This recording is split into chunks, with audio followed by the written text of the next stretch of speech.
কোচবিহার জেলার জামালদহে নাবালিকা ছাত্রীর মৃত্যুকে কেন্দ্র করে উত্তাল হয়ে উঠেছে গোটা এলাকা। ঘটনার প্রতিবাদে ও দোষীদের দ্রুত গ্রেপ্তার ও দৃষ্টান্তমূলক শাস্তির দাবিতে শনিবার সকাল থেকে জামালদহে ১২ ঘণ্টার বন্ধের ডাক দেওয়া হয়েছে। বন্ধের জেরে কার্যত স্তব্ধ জনজীবন। বন্ধ রয়েছে দোকানপাট, বাজার, বেসরকারি যানবাহন চলাচল। রাস্তার মোড়ে মোড়ে বন্ধ সমর্থকদের পিকেটিং করতে দেখা যাচ্ছে। উল্লেখ্য, বৃহস্পতিবার বিকেলে জামালদহ তুলসীদেবী হাইস্কুলের ১৫ বছরের ছাত্রী ভূমিকা বর্মনের ঝুলন্ত দেহ বাড়ি থেকে উদ্ধার হয়। পরিবারের অভিযোগ, এক যুবকের লাগাতার মানসিক নির্যাতন, হুমকি ও ব্ল্যাকমেলের জেরেই ওই নাবালিকা চরম সিদ্ধান্ত নিতে বাধ্য হয়েছে। ঘটনার পর শুক্রবার মৃতার পরিবারের তরফে মেখলিগঞ্জ থানায় লিখিত অভিযোগ দায়ের করা হয়। অভিযোগের ভিত্তিতে পুলিশ তদন্ত শুরু করেছে এবং এক যুবককে গ্রেপ্তার করা হয়েছে। পুলিশের দাবি, প্রাথমিকভাবে একাধিক গুরুত্বপূর্ণ তথ্য সামনে এসেছে। প্রমাণের ভিত্তিতে আইনগত ব্যবস্থা নেওয়া হবে। বন্ধ চলাকালীন কোথাও কোথাও উত্তেজনার পরিস্থিতি তৈরি হয়, তবে বড় কোনো অপ্রীতিকর ঘটনার খবর নেই। পরিস্থিতি সামাল দিতে জামালদহ ও সংলগ্ন এলাকায় অতিরিক্ত পুলিশ মোতায়েন করা হয়েছে। প্রশাসনের তরফে বনধ চলাকালীন জরুরি পরিষেবা সচল রাখার চেষ্টা করা হচ্ছে। অ্যাম্বুলেন্স ও জরুরি পরিষেবাকে ছাড় দেওয়া হয়েছে বলে পুলিশ সূত্রে জানা গিয়েছে। এদিকে এই ঘটনাকে কেন্দ্র করে স্থানীয় বাসিন্দাদের মধ্যে তীব্র ক্ষোভ ও শোকের আবহ তৈরি হয়েছে। অনেকেই নাবালিকাদের সুরক্ষা ও সোশ্যাল মিডিয়ায় ব্ল্যাকমেল, মানসিক নির্যাতনের বিরুদ্ধে কঠোর আইন প্রয়োগের দাবি তুলেছেন।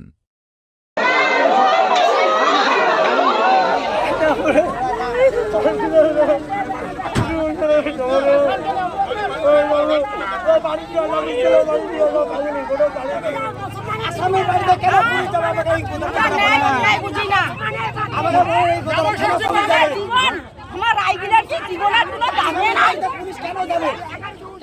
কেন? কিসের জন্য? পুলিশের কাছে এটাই জবাব চাই। পুলিশ সব সময় এইবার হচ্ছে নয় চলছে।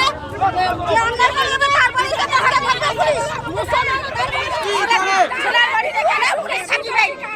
জীবনের বাড়িতে কেন পুলিশ থাকি ভাই? ওর ফাঁসি দেওয়া চাই। বিচার করে ফাঁসি হয় না।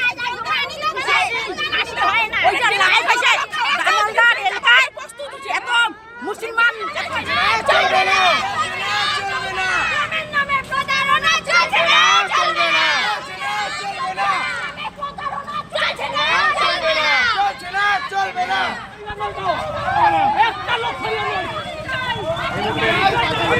বসে পড়েছেন পরিবারের সদস্যরা। মেখলিগঞ্জের জামালদহের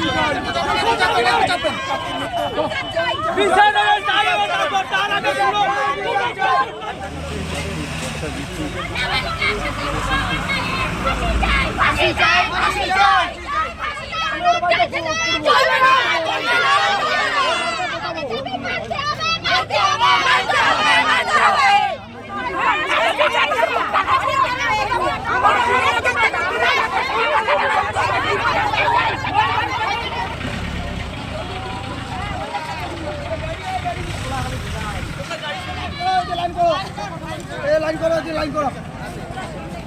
হ্যালো,